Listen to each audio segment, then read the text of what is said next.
My goal is to emphasize economic development while maintaining a culture of Texas excellence.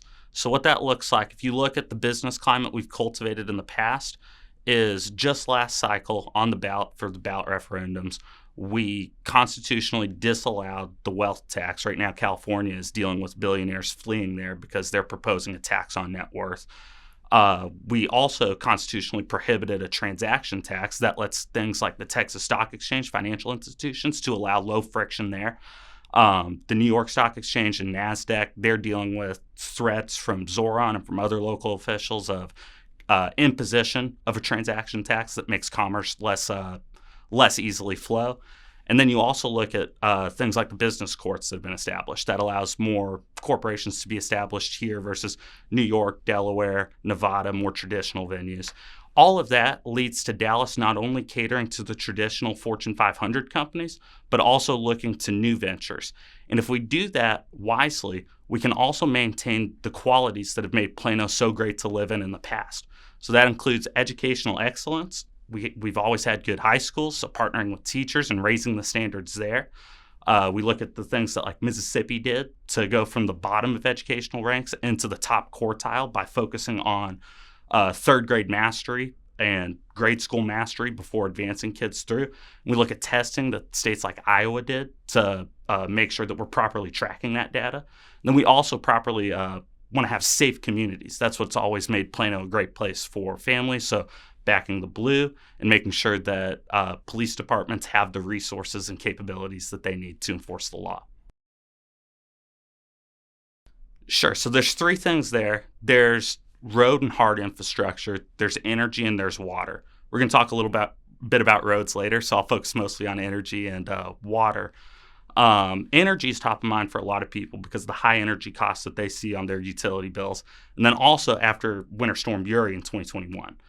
After that, that was caused by a spike in demand and then improper equipment that wasn't winterized, so we couldn't get the natural gas. We demanded about 76 megawatts of power.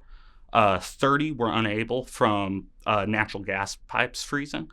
And then another 5, we had a shortfall from wind and solar not producing.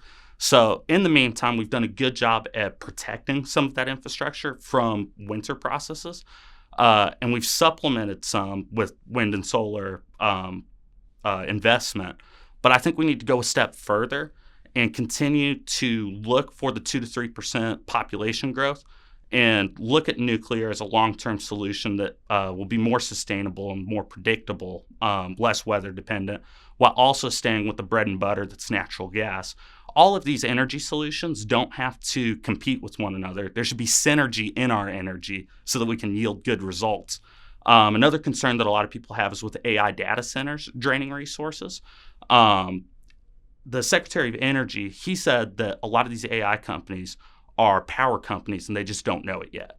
And I think we can take that approach too by having them implement their own power independently from the grid so it's not having strain there. But then eventually energy surpluses will lower the costs for families. And as far as water goes, at different points, there's a 10 to 25% shortfall in not capturing good water that's already been treated. So looking forward and repairing those is important before we reach the problems that are going to come from droughts in about 10 years. We've seen in the West Coast about 10 years ago, Arizona and California were facing similar problems. Arizona, they made some of these repairs and they didn't have to make drastic changes. California didn't, and then all of a sudden they were burdened with extreme environmental regulations. So we want to be forward-looking and wise in our energy policy.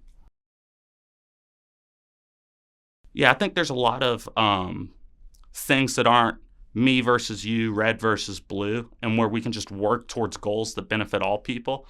Whenever I'm on these trails, I never hear anybody say, I hate teachers. Everybody likes teachers. So you got to listen to teachers, for example, and like, where are they having problems in the classroom? They'll just, for the teacher example, it's pay and classroom management.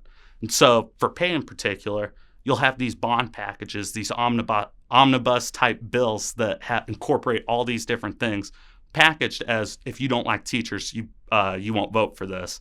But then only a fraction of a percent goes to that, and the rest will go to returfing a baseball field that you'd rather have grass anyways, or an aquatic center or something like that. So you stay focused on what actually helps teachers. So for that example, you would want bond reform to be single issue things.